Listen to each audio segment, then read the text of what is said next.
Sup? No. Many people have claimed over the years to have been abducted by aliens. And realistically, there's no tangible evidence that any human being has ever actually set foot in an extraterrestrial spacecraft or another dimension or anything like that. It's just these crazy stories from people that claim this happened to them. And while many of these stories are very quickly cast aside as absolute hoax, not true, not accurate, there's one story, one abduction story that is universally regarded as the most believable and most famous alien abduction story, and that is of Travis Walton. What made this case so famous is that unlike all of the other alien abduction cases where there was never any proof, it was usually one person's first-hand account. In this case, you have a full-scale police investigation.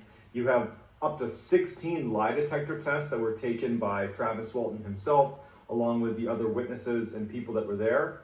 And you have a group of 6 level-headed guys that actually witnessed the abduction take place and have stuck to their story and have passed all lie detector tests and have never changed their story in 40 years.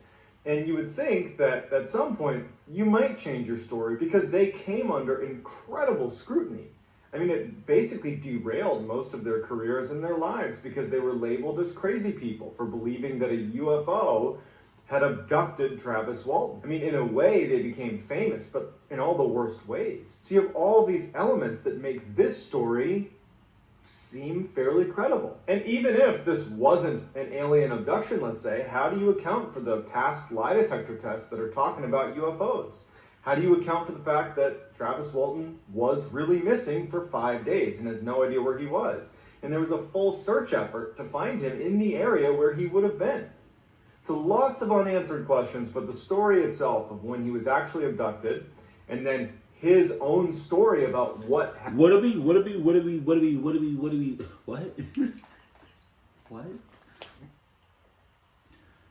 it be wrong for me and clucked up for me to say, I want to get abducted just to, hear me out on this, just to see what it is, like, just to see, like, what it's like out there, or to interact with another life form that's, not from this world.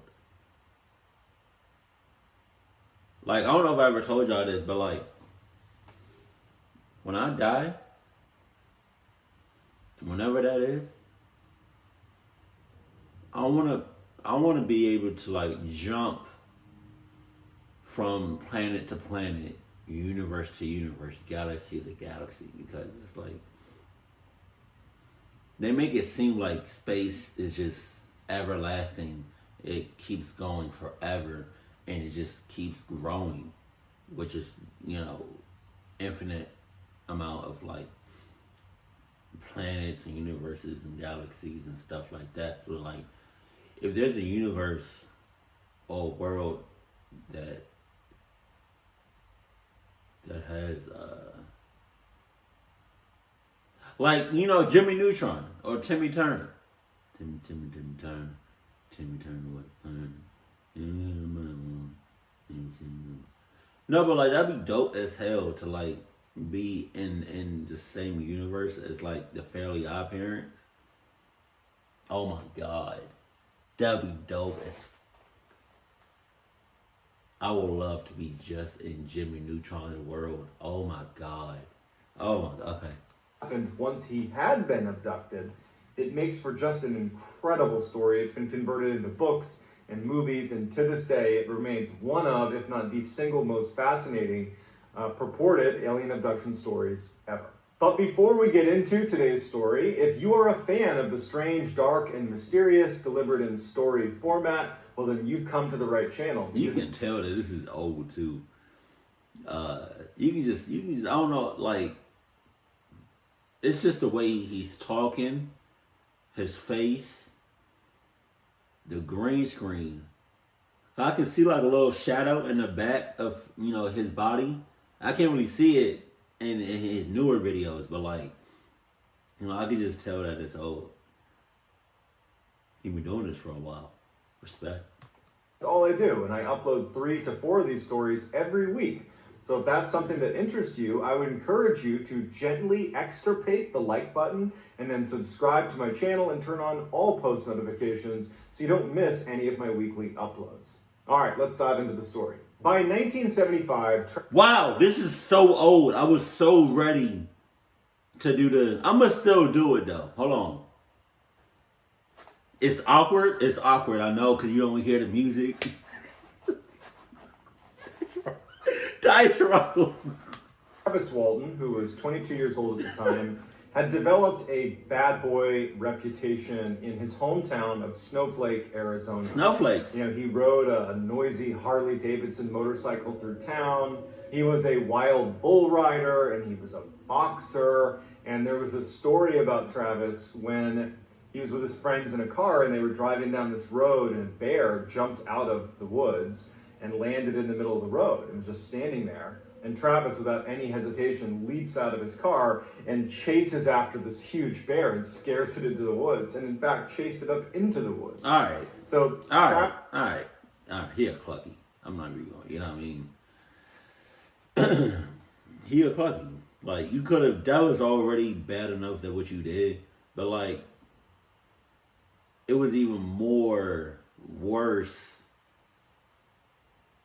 because you chased the bear. No, you chased the bear into the woods. Like, you went into the wood. Like, come on.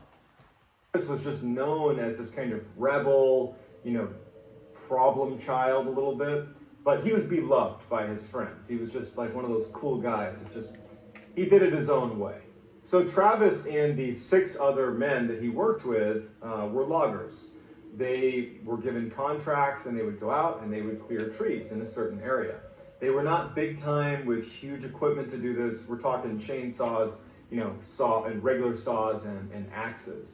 And they would just go out, you know, these blue collar, like hard working type guys, and they would clear areas of trees. That's what they did. Now these 7 men, they did a dangerous job. I mean, you're cutting down these huge trees and you're usually working pretty quickly.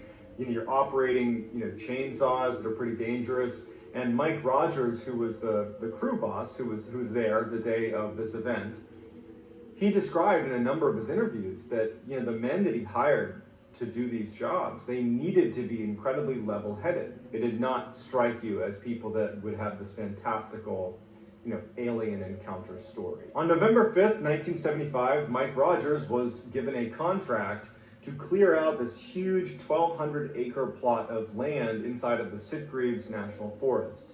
And he grabbed his crew, they piled into the one pickup truck that Mike owned, and Mike knew that this was going to be a really difficult job. It was a huge area to cover, and he told his men up front, we're going to be working really hard, so expect long, full days. And so over the first 3 days of the job, even though they were working, you know, long hours and barely taking any breaks, they were behind schedule. At the end of this 3rd day, it's late at night, they've worked all day, and everybody is just totally exhausted. And so finally they wrap up, and they all pile back into Mike's truck, all 7 of them, and they start driving the access road back down to the main road to get back to the town. And as they're driving, they're not really talking about work at all. They're kind of joking about what they're going to do that night. And as they're driving down the road, and again, it's heavily forested, they look off to the right, and there is some lights in the forest. They would say in interviews that they all noticed it, but it did not stand out as anything particularly bad. It just could be anything. They weren't thinking about it. But as they were driving down this road, and this light, I guess, got brighter, or maybe they couldn't help but notice it, they all started commenting on this light, and they're looking at it, and somebody suggested that, oh, it's probably just the moon, you know, it's a full moon. But then one of the guys on the other side of the truck happened to look out his side, away from where that light was, and he goes, no, the moon's over here, it's on this side of the road. So like, okay, it's not the moon. And then someone suggested, oh, well, maybe it's a forest fire. Like, maybe we should go check it out. That could be a forest fire. Maybe you should go check it out. I'm going to stay my scary ass in the car. Thank you very much. Mike Rogers, the driver, the crew boss, was like, no, there'd be smoke. There's no smoke or anything. And Travis, who, you know, he's the guy that's jumping out of cars to go chase down bears, and he's like a total kind of adrenaline junkie type. He's like, hey, let's just drive over there and see what it is. Like, I don't know, it could be anything. Let's go check it out. The guys in the truck were a little on edge about it, but ultimately said, what's the harm? We'll drive over. We know there's a road that brings us over to that section of the forest. We'll get a look at whatever this is, and then we'll leave. So they drive down this other little access road, and they come to a clearing where these lights were, and they are astounded at what they see. They were all polygraphed separately about what they saw when they reached this clearing. Each of them described the same thing with slightly different details because it's from their own perspective. And the polygraph tests all showed that they were telling the truth. They saw this disc-shaped craft with what looked like panels of lights on the underside, hovering in a clearing, maybe 50 or 100 feet off the ground, not spinning or anything, just floating in midair, as if it was suspended. And the men, in their interviews later on TV shows and books, they would say what struck them was not just the fact that there's this craft here, but how bizarre it was to see this thing defying gravity. It's not moving, but it's hovering over the air, and it's right in front of us. And one of the men even commented at length, because he would build houses, and he was a handy guy. And he started talking about the structural framework of this craft. He could see that there was really impressive engineering on the underside of this craft. It was just a beautiful, beautiful machine. And they're looking at it, and Travis is so excited when they get to this clearing. He doesn't even know what he's looking at, but much like the bear, where he jumps out and chases the bear, as soon as they were almost at a stop in this clearing right next to the ship, he's jumping out of the car. Nobody else is, just Travis. And he starts walking just a little ways away from the car towards this craft. The craft doesn't move. The craft is maybe from where they parked, maybe 50 or 100 feet away from them, and then 50 or 100 feet in the air. That's close. And the crew doesn't say anything. They're just dumbfounded by what they're looking at. Travis is also dumbfounded, but he's walking towards the ship. And he would say in an interview that he was frightened, but he was mostly curious. He knew he was looking at something that no one knew what it was. Some sort of craft. They didn't know what it was, but it was fascinating to him, and he kept walking closer and closer and closer to it. And as the crew kind of came out of their initial shock of seeing this unidentified flying object in the sky, they start yelling for Travis to come back. They had this bad sense that something was going to happen, and they thought, you shouldn't go near it, like, come back. Not to mention, it's hovering in the air. What if it falls and it lands on you? Like, hey, Travis, come back over here. And then it was like once one person started yelling for Travis to come back, they all did. And so Travis remembered hearing them screaming for him to come back to the car. But he's not really paying any attention. He's still walking. And finally he stops. He's just looking at it. And Travis would say he was just struck at just the beauty of the underside of this craft with all these different panels of lights built into it. It was this incredible piece of machinery. And he's looking at it, and then all of a sudden it starts spinning. A little bit. It starts emitting this noise that all of them reported hearing, this loud mechanical sound. And now the yells from the crew are getting louder and louder. And Travis would say that he knew he needed to turn around and go back, but he just wanted to look for a few more seconds. And he was about to turn and go back to the truck when all of a sudden a beam of light comes out and strikes Travis like a lightning strike. And all of the crew saw this happen. He gets blown 20 feet away. Like he gets lifted off the ground and thrown 20 feet. Damn. And they watched it happen. And again, in all of their polygraph tests, they all said the same thing. All passed. He was hit by a ray of light from this UFO, knocked him 20 feet back. Mike Rogers, in a panic, along with everybody else in the crew, they just decided to leave.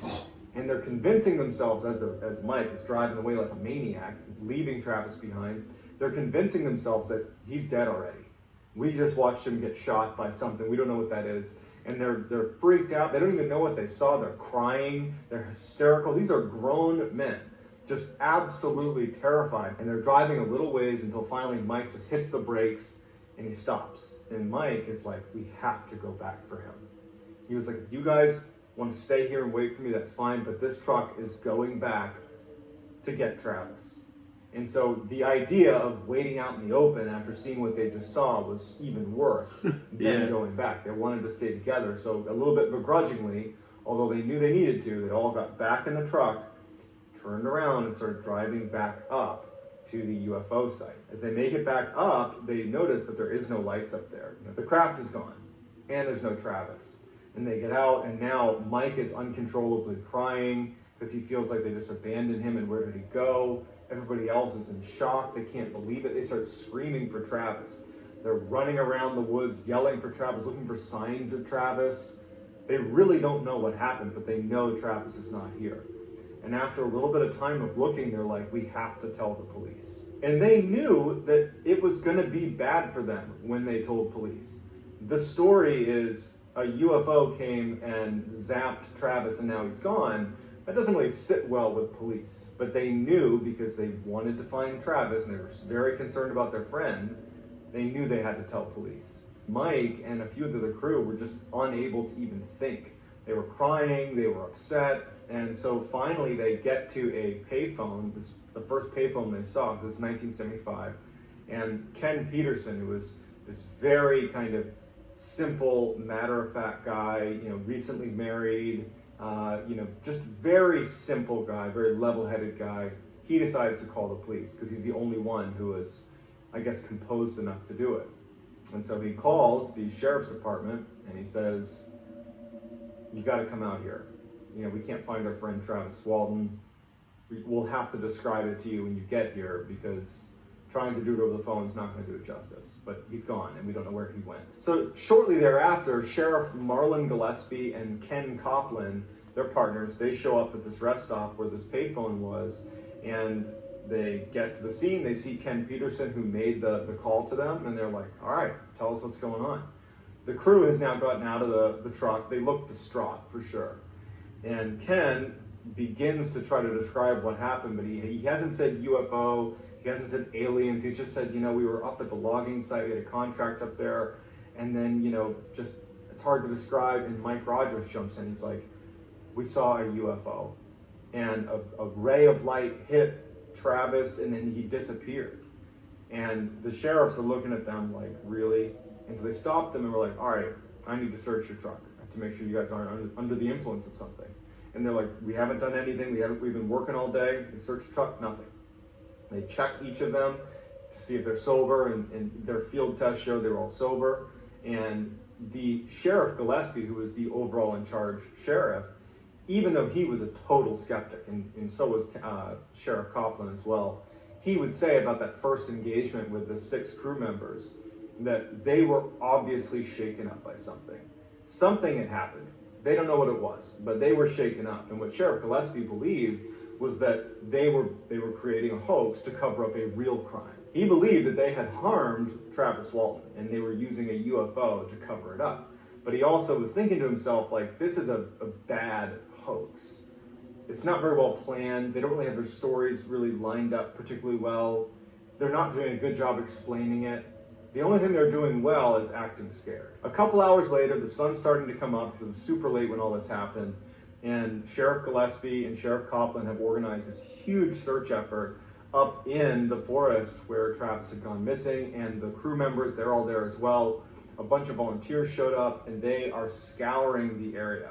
I mean, they got dogs out, they got these huge teams looking everywhere, and they can't come up with anything. I mean, they're looking everywhere, there's no sign, there's nothing from Travis.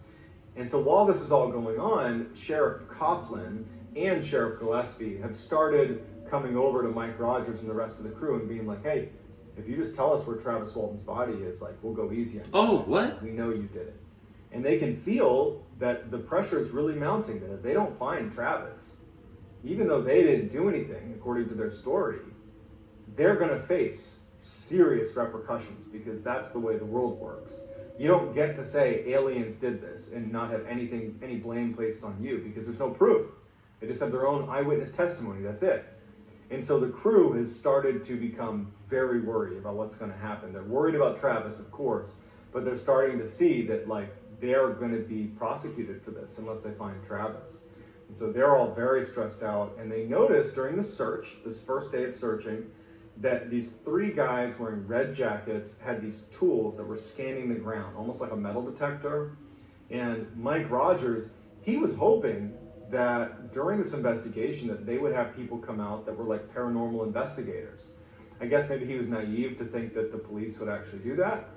But he thought, given the fact that we've all said this is a UFO that zapped Travis, who then disappeared, that they would have at least one person representing the kind of paranormal side of the investigation coming out. And so he sees these guys in red with their special tools that seem like a metal detector, and his gut says they're paranormal investigators. And so Mike goes over to them and he's like, hey, what are these tools you guys are doing? Like, what is this? And they look at him and they're like, oh, well, this tests for radiation. We're scanning for radiation in the area. And he asked them, like, well, what group are you guys with? Are you with the sheriff's department? And they just didn't really answer him. They said, oh, we're just checking for radiation in the area. That's just what we do. And Mike sees an opportunity, because when that ship emitted that ray of light that ultimately blew Travis Walton 20 feet and then, evaporated him or something, they were within range of that big ball of lightning, and they were very much in the kind of cone where, had there been radiation coming off of that ship, he believed that perhaps they would have been hit with it.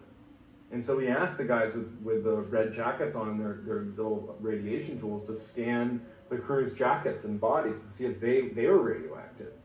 And so the crew comes over and they scan them, and there's nothing. There's no trace elements of radioactivity. They're like, no, there's nothing. And then Mike realizes that from the time they called the sheriff until this search, they had all, the crew, gone home and changed and come out to do this search. And so he thought, well, then, any of the radioactive materials would have been on our clothes, which aren't here, but we have our hard hats in the back of the truck that were out here the whole time. They were potentially exposed to whatever was out there from the ship. Can you test those? And so he brought over one of their helmets, and the guy in red scans his helmet, and the ticker goes all the way over, fully radioactive. Damn. And the guy in red, looked up at Mike and looked down at the helmet, and he's scanning it, and he's looking at him, kind of trying to size him up. And then he turns and he kind of gestures at the other two in red and tells them to stop doing what they're doing. And they come over and they're scanning the helmets as well. And then, without any indication of what the results were, what this meant, because Mike is kind of waiting for them to tell them what's going to happen, the guys in red just turn around and say, okay. And they just start walking away. And Mike's like, well, wait, what does this mean? And they don't turn around, and they just walk away from the search site.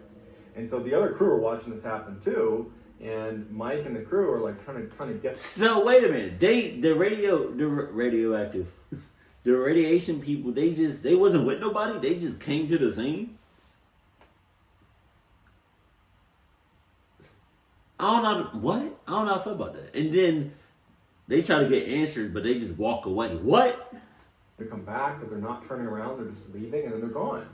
And so Mike goes over to the sheriffs, who they know the sheriffs think they did something to Travis. These are not their friends, but they figured we need to ask them who those guys in red were. So they go over to Sheriff Gillespie and they're like, "Hey, who are those guys in red jackets with the radiation detectors?" And Sheriff Gillespie's like, "Who? There's no one here looking for radiation. Everyone here is here because I ordered them to be here. Who are they? Where are they?" And he's like, "Well, they just walked over there. They went around the corner there." And Sheriff Gillespie's like, "Well, I didn't order them there." And it would turn out that they couldn't locate these three people. No one knew who they were. Mike went around and asked anybody who seemed like an authority figure if they knew who these people were. They asked people if they had interacted with them, and no one knew. So after the search that goes on for a couple of days, turns up nothing. Wait a minute. Who were they?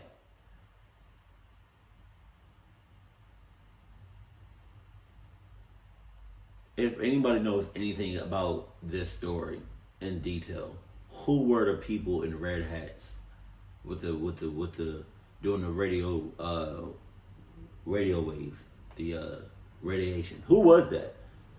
Cause it seemed like they just popped out of nowhere. It seemed like nobody else noticed them except the three guys. Cause I'm not about to act like they weren't there, because they were there. They saw them. I wonder if they were the aliens.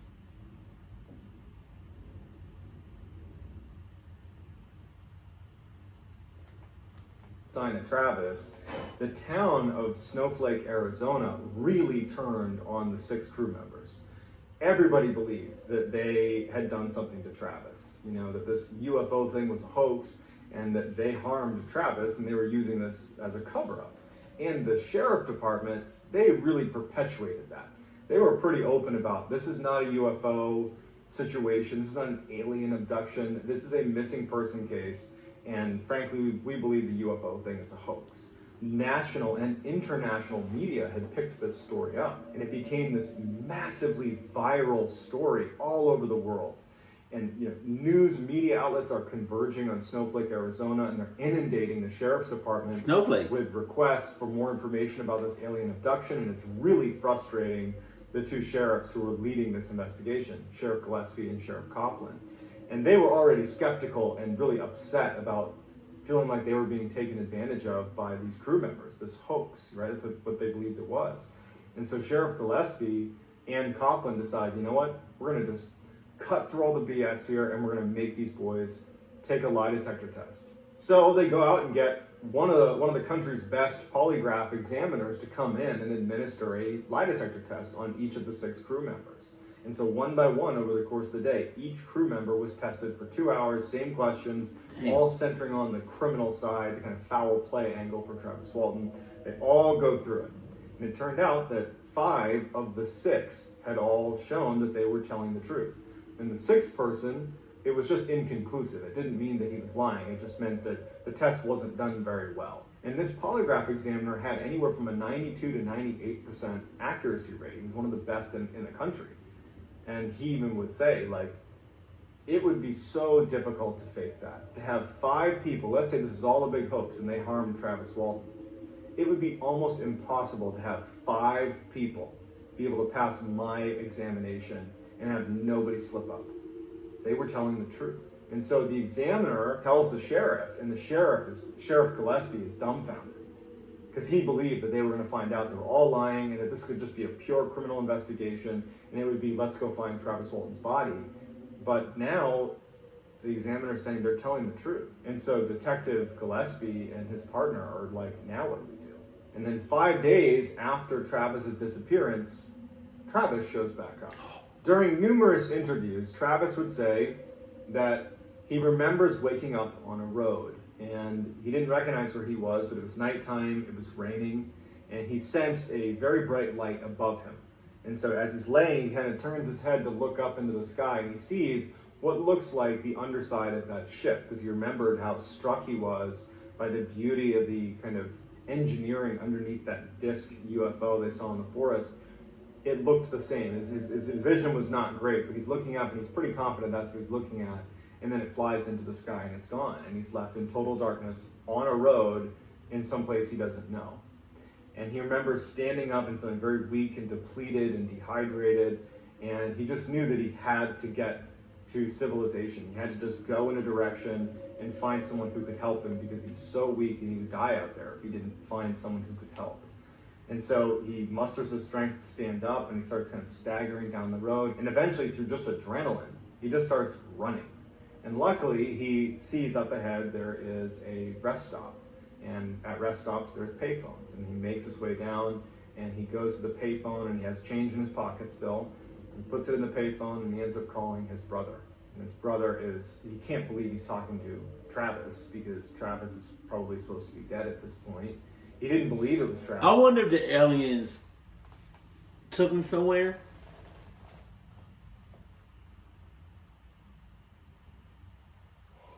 Excuse me.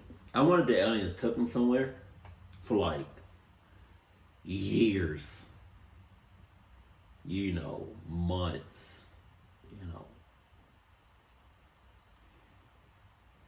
Maybe 2,000 years. But on Earth, it was 5 days. I don't know.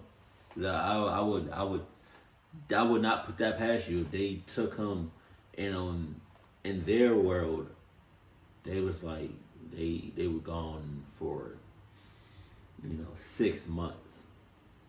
But to Earth, he was gone for 5 days. Jesus. But Travis just said to him over and over again, "It's me.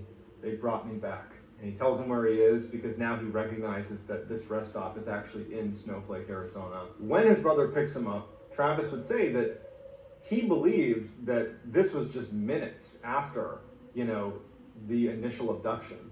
He didn't even know he had been abducted. This is like he's coming to, and he's like, "Man, what happened? Like, I was just over at that clearing where I saw this ship, and now I'm over here. Like, what am I doing here?" And so Travis's brother is looking at him like, "Where have you been? We've been so worried about you for the past several days." And Travis, who was kind of almost catatonic. He's in shock. He doesn't know what's going on. He looks at his brother and he's like, "What do you mean days?" And his brother's like, "You've been missing for 5 days." Jesus. And so Travis would say that when he heard this news, this revelation that he had been missing for 5 days, it absolutely put him into shock. He was in a catatonic state where he couldn't make sense of it, and so he just sat there quietly. And his brother's like looking at him, not really sure what to even ask. He asked a couple times what happened, and Travis just didn't answer because he didn't know. He couldn't explain it. And so Travis's brother decides, instead of just immediately calling the police, I want to bring you to a hospital because clearly that needs to happen. And frankly, with the media circus, as soon as they find out you're back, it's just going to be mayhem, and I want to make sure you're taken care of first. So he drives to Phoenix, Arizona, and he brings him to a hospital. And he asks the doctors to be discreet, and he has a doctor do an examination. The doctor knew who Travis Walton was because he'd been following the news. And he's doing an examination of Travis, and he was malnourished and he was tired and looked very sick. But there was no physical wounds, with the exception of he had one puncture site in his arm, in the crook of his arm. Travis was not a drug user, so it wasn't like that was, a mark from using drugs. It was a puncture site, and they assumed someone had recently put a needle in his arm. And also the doctor drug tested him and tested his blood, and there was no drugs in his system. It wasn't like he'd been using any sort of substance. So he kind of had a clear bill of health, minus the injection site and looking pretty ragged. And so after the examination, Travis's brother brings Travis back to his home in Phoenix, Arizona. As soon as they get back, his home phone is getting constant phone calls. It had made its way to the sheriff's department back in Snowflake, Arizona, and they are nonstop calling Travis's brother. Like, hey, we hear he's back. We have to talk to him. We have to talk to him. Sheriff Gillespie, he drives all the way to Phoenix. He goes in and he sits down to talk to Travis. And Sheriff Gillespie would say that Travis looked like he was in shock. He looked like he had been through something traumatic. It did not seem like he was acting. And he starts asking Travis what happened. And Travis, he does mention the UFO. He mentions seeing this thing in a clearing. He gets struck by some light. He doesn't know what it was. And then, he's on the road 5 days later, and he can't really make sense of what happened. He just didn't really know what happened over the 5 days. And finally, Sheriff Gillespie just kind of doesn't really give up. He's like, well, we have no way to arrest him. We have no proof of anything. And so we decided we're going to be in touch, and he drives back. And then media starts showing up. Huge news trucks start showing up outside. Everybody found out, because this was a huge story, where he was, and everybody wanted answers. Finally, the National Enquirer, they reached out and they said, hey, if you give us an exclusive story, if Travis speaks to us about what happened to him, we will get you out of here, we'll bring you to a private location, and we'll even pay to have Travis undergo a whole other battery of tests that are not typically done to see if they could figure out what had happened to him. And so they agreed to go with the National Enquirer. So by the time he's actually sitting there looking at the National Enquirer, he's had a little bit of time to maybe let his memory kind of kick back in about what had happened. And he's having these flashes of memory of what happened over those 5 days. Because initially all he could remember was seeing the craft and then being on the road 5 days later. And so when he's sitting down with the National Enquirer people, he begins to recall what actually happened over those 5 days. And so this is what he said happened. He said that he remembers getting out of the truck and walking up to this craft. And he remembers his crew members yelling at him to come back. He knew they were yelling at him to come back. He just wanted to look at the craft a little bit longer. And then right as he was about to turn around and head back, the craft started moving. This loud kind of mechanical, eerie sound is being made. And before he had a chance to run back, he gets hit with this lightning bolt of some kind. Then he remembers being in the presence of some doctors. He saw white lab coats, masks, and facial coverings, and he's kind of in and out of consciousness, and he's this orange light around him, but he definitely sees what looks like medical professionals, and he's thinking to himself, whatever happened with that ship, it must have hurt me, and my crew must have scooped me up and brought me to the hospital. And so in his kind of in and out state, he's aware that he's around medical professionals, at least what he believes are medical professionals. And at some point, his vision clears. It goes from foggy and he's in and out to being pretty much lucid. And he looks down at his chest, and there's a rectangular box sitting on his chest that he didn't recognize. It didn't really look like modern medical equipment. It just looked like this almost like rock sitting on his chest. And he looks at that, And then he looks up at one of the people who's wearing a mask, who's working on him, one of the medical professionals. And this person is working on this box. And then the person looks at Travis Walton and then leans in to look even closer at Travis Walton. And Travis is horrified. It was this grayish, thin, narrow-headed figure that was very short, maybe like 4 feet high, who was looking in at him, and his eyes were like slits. And it's looking at Travis. And Travis, who's unbelievably scared at this point, pushes everything off of him and rips out all the cords that are attached to him. He kind of topples off of this table that he was on, and he realizes he's in a fairly small room. And there's 3 of these humanoid creatures in the room with him. And he picks up the biggest instrument he can see next to the table that he was just laying on. He didn't know what it was, and he starts kind of wildly waving it at them and screaming to leave him alone, like, get away from me. And he's trying to make sense of what he's looking at, and the 3 figures in lab coats start walking closer and closer to him. And they're just kind of looking up at him, trying to study him a little bit. They get all the way up to him, and he's waving, and he's almost about to hit one of them when they just kind of abruptly turn around and leave the room, leaving him alone in this kind of examination room. And as soon as they leave, he watches them go down the little, outside the door, down the little hallway, and they turn left. And so he's practically paralyzed with fear, but he knows if he can't get out of this room, he's done for. And so finally, he kind of gets himself together and he walks past the examination table. He goes down the hallway outside of the door, and instead of going left where they went, he kind of sneaks off to the right and starts walking. And he comes to another room, and it's a room that has a single chair in it. It's this tiny little room with a chair, and the chair is turned away from him. He begins to peer around the chair, and he sees that no one is sitting there. So he goes in front of the chair, and he's like touching the wall, looking for a doorknob or any sort of mechanism that can get him out of this room. And he said, like, the room, it was like this perfectly flat. Everything was flat and smooth. There was no door handles. Couldn't find a way out. And he ultimately sees on the chair that it looks like there's some buttons on the chair itself. And he pushes all these buttons on the chair, and nothing happens. And then in the doorway where he came in, suddenly a person, a man, appears in the doorway, who's wearing what looks like a spacesuit, like an astronaut suit. And Travis is so immediately relieved, even though the weirdness of him being in an astronaut suit is pretty high. But he's like, it's a human. And he doesn't know what to think about the fact that he's now excited to see a human. Is it though? Is it a human? You don't really know that for sure, you know. You just got abducted, taken up, you know, by aliens. You know, come on. I'm not gonna automatically think it's a human. Like, it's terrifying that you were just around these non-humans, but he's like in panic mode now. He sees another human being and runs over to him. He says, please, you gotta help me. I don't know where I am. You know, where are we? What is this? What's going on? And he notices that the eyes of this person inside of the spacesuit, it's a man who at least looks like a man, but his eyes are distant. He's not making eye contact with Travis. It's like he's in a trance. And he said his eyes just seemed off, like they weren't focused on him. It would be like if you're talking to someone, but they were like permanently looking away from you. There was just something off about him, and he never spoke. And so he's trying to ask this guy, like, where are we? And the guy takes him by the arm, and he just starts leading him back into the hall where he came from, and continued down the hall, not back towards the room where he was originally, but down the hall in the other direction. And they get to another door, and he opens it up, and Travis the whole time is like pleading with this guy to help him. And he thinks that this guy is helping him. He thinks that this is his savior. And he feels relieved that a human being, albeit a strange human being, is helping him. And eventually he stops asking him any questions because the guy in the spacesuit's just not reacting to him. They open this door and they go down into this huge hangar where there's all these spacecraft that look just like the one that he saw in the clearing, that Travis saw in the clearing. Jesus. And they start walking down between all these spacecraft that are just hovering, much like they were hovering in the forest, seemingly able to just defy gravity. And the whole time, this guy in the spacesuit's saying nothing, and Travis is like, what is this? What are these craft? Is this military? Saying nothing.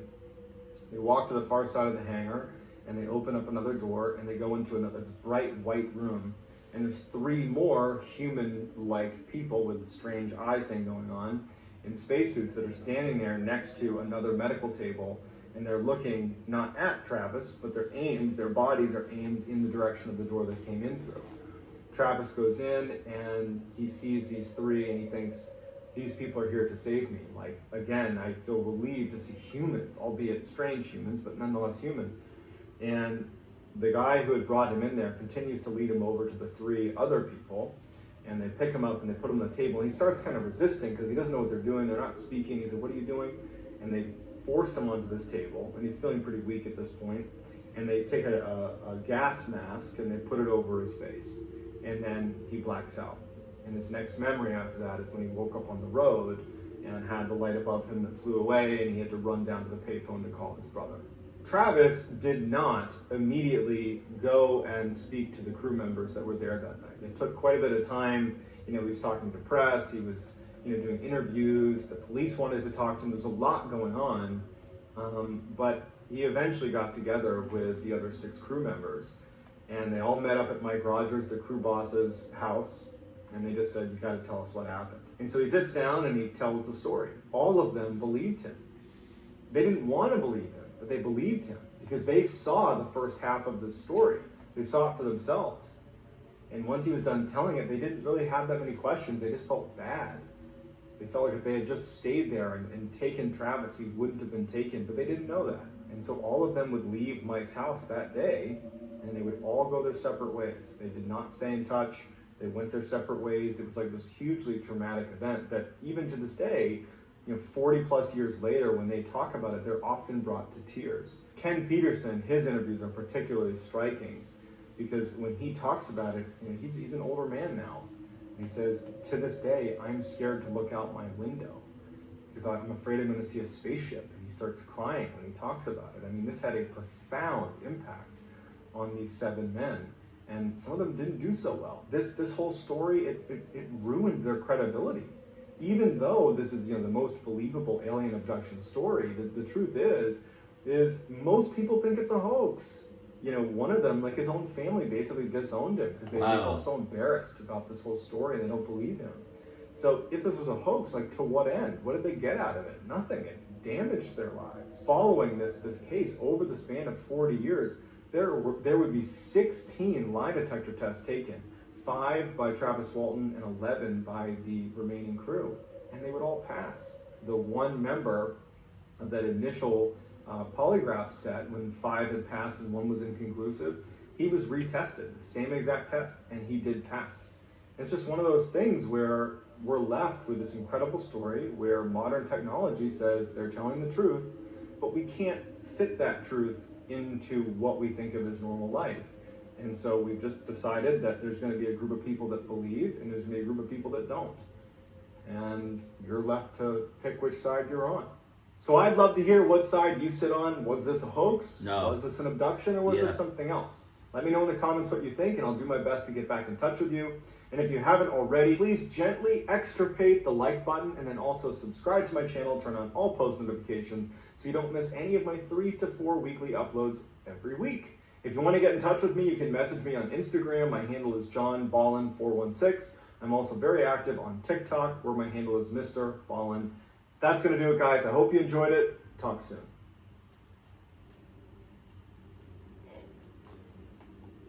I strongly believe that he got abducted. I don't know why I'm saying that weird. And the way he was describing it, and the way the story was told in such great detail, I believe him. I also believe that we're not the only ones in this universe. I really believe, aliens visited us before in our past, probably still are, and, will be too. There's probably aliens just among us. We just can't see them, hear them, smell them, taste them. Like the 5 senses, I wonder in that interview that he did,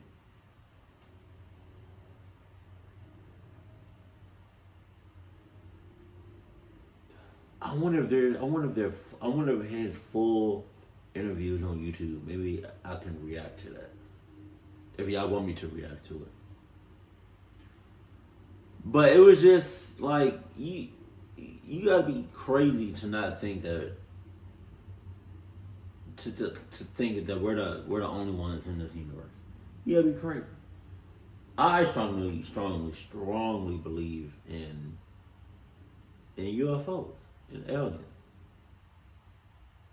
But the way he was describing it, what he saw, is it's a chance in a lifetime, to be honest with you. Like that's something that you can never ever get back. You can't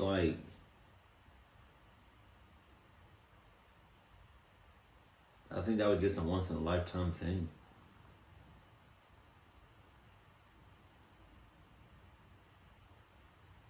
You know, he said he was gone for 5 days, 5 Earth days, but Lord only knows how long he was really gone for. Oh, also, I wonder in his interview, did he say everything that he saw, or he only told us what he wanted to tell us?